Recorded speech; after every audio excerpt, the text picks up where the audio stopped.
Alhamdulillah ya Allah. Soalnya nih Kamu nyicipi snacknya, kami udutan ya Mbak. Kenyang, Pak. Habis itu kita naik ya ke guru saya terus ke Mbak Marijan. Kasihan dia Pak kalau di posko. Kenapa? Nggak Sendiri bisa ya? langsung. Iya, subhanallah. Tapi belum enggak ngomong-ngomong lagi mau pulang di Bonceng ini udah izin belum? Pak nggak usah Bukan suami Pak. Ya Nggak subhanallah. Kok dewasa banget.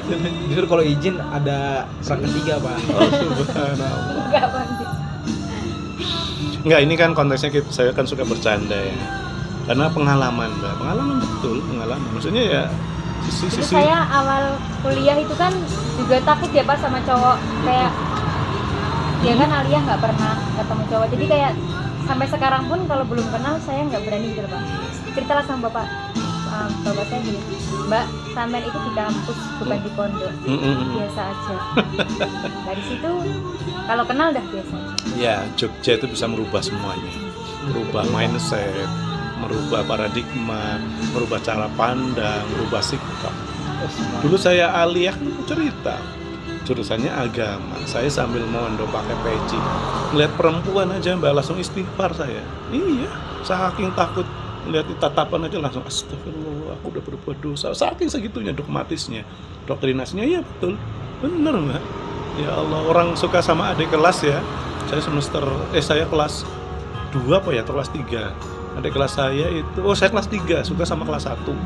Mulai ada rasa remaja saya muncul. Itu aja nggak berani kok.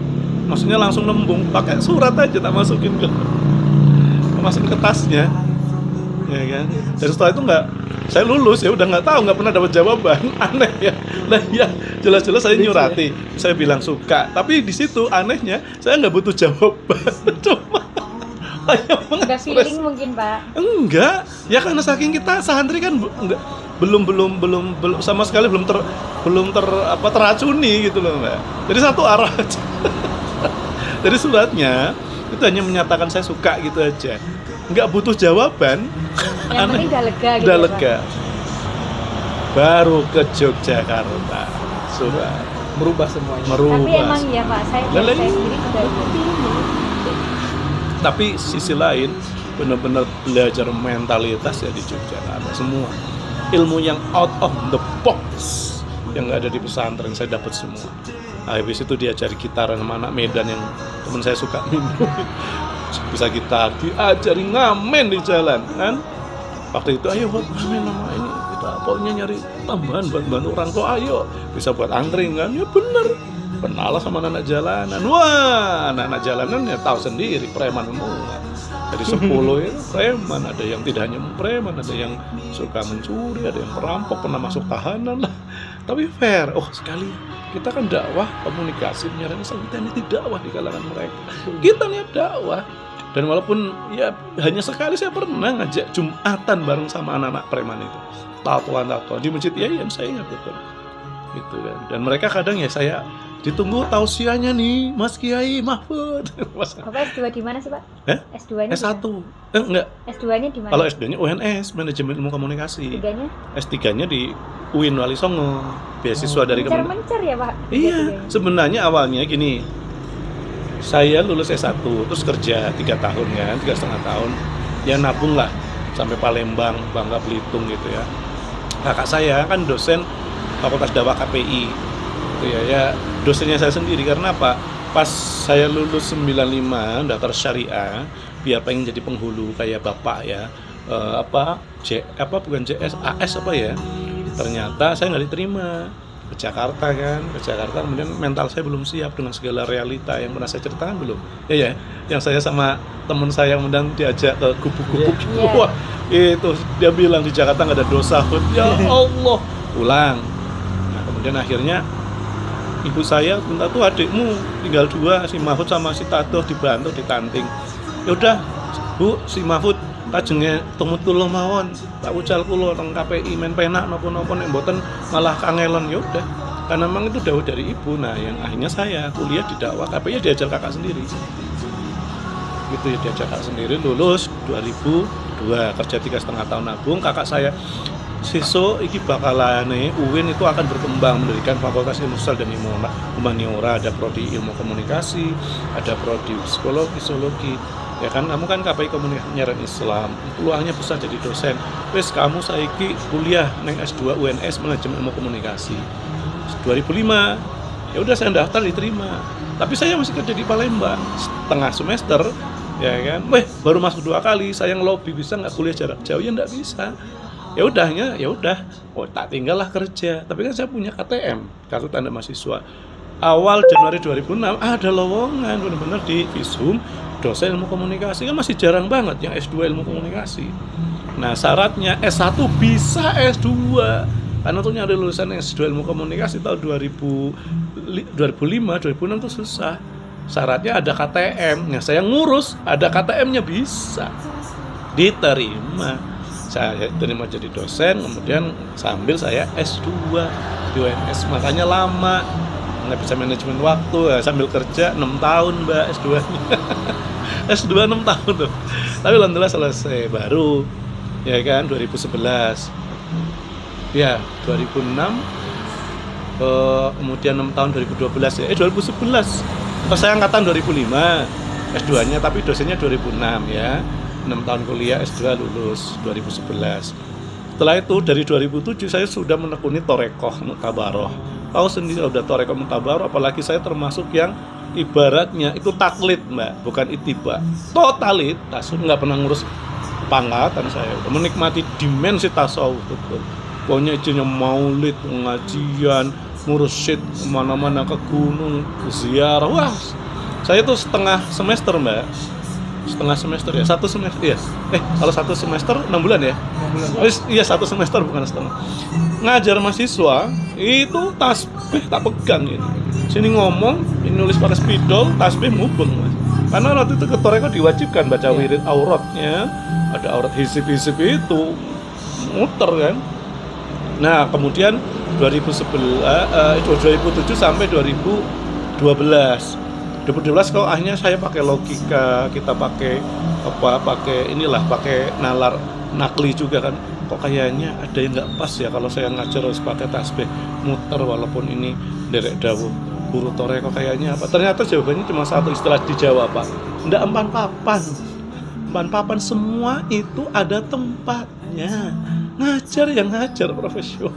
Baru saya berkurang 2012 sudah nggak aktif Thorekoh ya. Maksudnya nggak ikut aktif kemana-mana, ke Jepara, ke Cirebon, keliling Mas. Tamayul sampai kita itu sampai ada setiap kita itu ada nasyidnya, ada hadrohnya ya. Itu namanya tamayul. Jadi kayak goyangan daun, kita zikirnya sudah Allahu Allah. Udah sampai kayak ngefly melayang gitu. Saya pernah sampai mengalami kayak levitasi, tahu levitasi?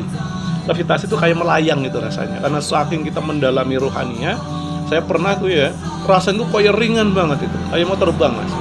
Sehingga saya pernah naik mobil kadang lepas. Iya, karena saking kayak terbang kan bahaya itu. Karena nggak pakai logika, kan baru pakai perasaan. Akhirnya saya konsultasi dengan guru saya. Udah nggak usah terlalu dalam-dalam Pak Mahfud itu, mengatakan Pak Mahfud karena lebih tua, saya lebih muda. 21 tahun Mbak mondok, 9 tahun di Kerapiak Mbak. Komplek Ali Masuk Leha, habis itu kemudian dari Mbak Zainal Munawir almarhum, kemudian jadi ustadz di K2 di Mbah Ridwan, di adik iparnya Gus Kendar. Komplek K2 itu guru saya, ya tongkrongan saya di situ.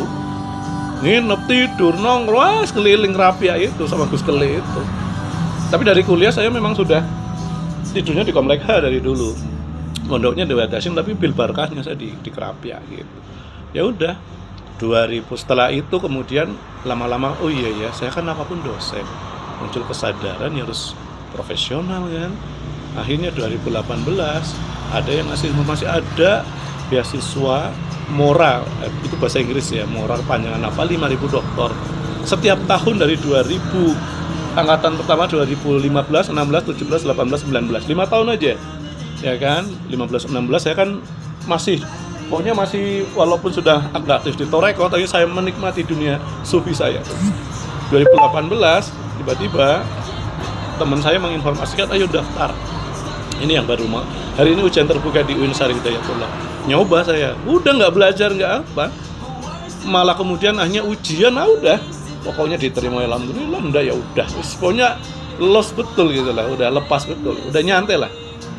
Nah, dilalahnya saya bikin proposal integrasi interkoneksi yang wawancara Prof. Amin Abdullah langsung bapaknya. Tapi 2000 berapa ya, itu saya nulis biografinya beliau 2011-12 itu, kenal banget, sering ke rumahnya, sering malah kita ke dalam rumah bongkari perusahaan pribadi beliau, makan bareng sama Bu Nur Hayati. Bu Nur Hayati sama saya malah deket banget karena beliau ikut ini multi level marketing Keling, saya kemudian kan ikut juga gitu. Ya udah, pas saya masuk sama Prof. Nur Haidi, rektor sekarang, ya kan, yang masuk Assalamualaikum Prof gitu kan, Waalaikumsalam gitu ya, terus dijawab Waalaikumsalam Prof. Saya bilang ngapunten Prof gitu, saya dangu boten sowan, saya bilang kan, ya kan. Terus Prof bilang, yo main Dafud, kamu itu biasanya wirawir ke rumah saya kan. Terus Prof. Sinur Hadi tanya gitu, Prof kenal dengan bapak ini? Dijawab, ya kenal lah, sering ke rumah saya yang nulis biografi intelektual saya. Nah di situ saya kok punya feeling selesai secara adat karena kuncinya di rekomendasi.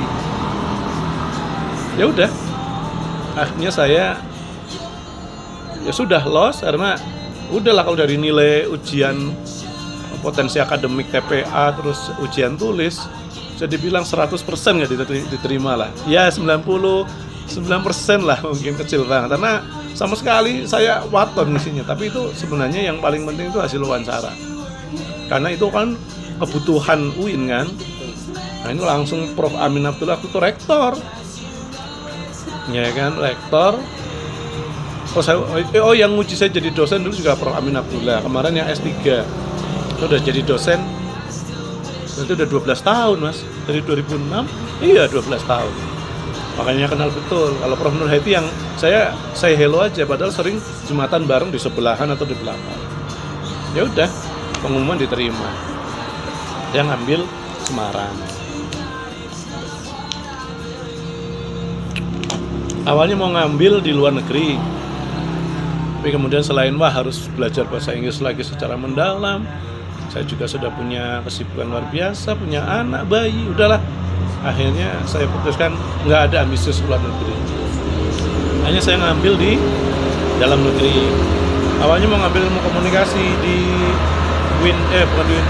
Bandung, Unpad, Universitas Pajajaran. Nah 2018 itu tidak kerjasama dengan Kementerian Agama. Ya udah, setelah itu saya mau ngambil manajemen bisnis di IPB, Institut Pertanian Bogor, tapi ada manajemen bisnis. Ya kan sudah daftar, tinggal kemudian ujian, sebenarnya hari H ujian. Ternyata setelah hari H kok nggak ditunggu, nggak datang, ternyata putus, nggak jadi kerjasama dengan Kementerian Agama. Ya udah. Nah yang aneh pas saya memutuskan UIN Wali Songo itu unik banget. Bener-bener unik, dan ini nggak dalam kondisi saya istihara atau enggak. Di luar negeri saya nggak jadi karena nggak ambisius, ya kan, punya anak bayi kan. Terus di Unpad tadi karena nggak kerjasama dengan Kementerian Agama. Di IPB mau ngambil manajemen bisnis, sudah tinggal ujian, ternyata putus kerjasama, putus kontrak dengan Kementerian Agama. Makanya kan saya duduk-duduk lah gitu. Ya Allah, Rasulullah, saya minta petunjuk kan.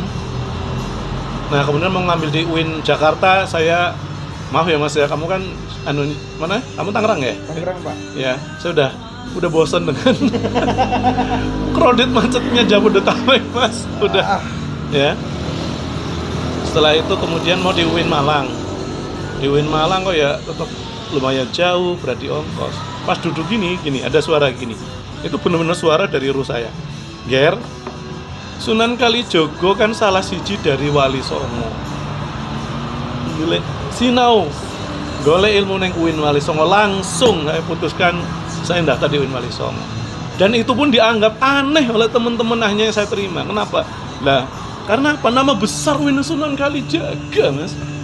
Kebanyakan kuliah kalau nggak di luar negeri, rata-rata. Ya kan, dan rata-rata ya di UGM, di apa, ataupun ngambil UIN kalau nggak di UIN Sunan Kalijaga, di UIN Syarif Hidayatullah Jakarta. Kok ini ngambil hanya di UIN Wali Songo? Saya baru paham. sebegitukah kita nama besar gitu. Padahal kita kan ya Allah harus tawadhu ya. Justru ya inilah hikmah saya kuliah di Wali Songo, saya memperlihatkan kepada teman-teman saya, ya kan, kalau kita tuh sama nggak ada. Teman saya 20 orang, separuh seumuran saya, separuh angkatan 80-an, ya kan, ya bilang dosen-dosen muda. Saya kemudian di prank jadi ketua kelas. Nah karena jadi ketua kelas kan tak bikin gokil, wah, habis itu malah saya yang paling sering diledekin, dibully lah gitu ya. Tapi karena saking deketnya ya, mana bulian, tapi bulian antar orang dewasa lah maksudnya ya, istilahnya diledek gitu, bener-bener dijailin sampai bilang nggak ngira ya ini dosen kalau jaga hukum kayak gini. Macam-macam, karena memang tak bikin, karena dari awal mereka sudah wah ini ada dosen malah jaga malah kita kalah semua ini ilmunya kita, apalagi ini penulis integrasi ya tak bikin gokil-gokilan mas. Nggak ada kemudian bicara ilmu, ada punya lucu-lucuan, malah saya yang itu. Tapi alhamdulillah kemudian karena dilala rezeki, program pas angkatan kita satu-satunya dari 5 angkatan kita dapat hadiah, namanya kita praktek kerja lapangan ke 3 negara gratis, free. Malaysia, Singapura, Thailand, plus bulannya disangoni 5,5 juta. Saya ketuanya. Rombongan S3 10 orang, S2 20 orang, 30. Pengelolanya 10. Sekarang nggak ada pak. Nggak ada, makanya kan spesial ya kan. Kebetulan pengen pakai gitu pak. Direktur Pasca Sarjana kan baru, itu promotor saya.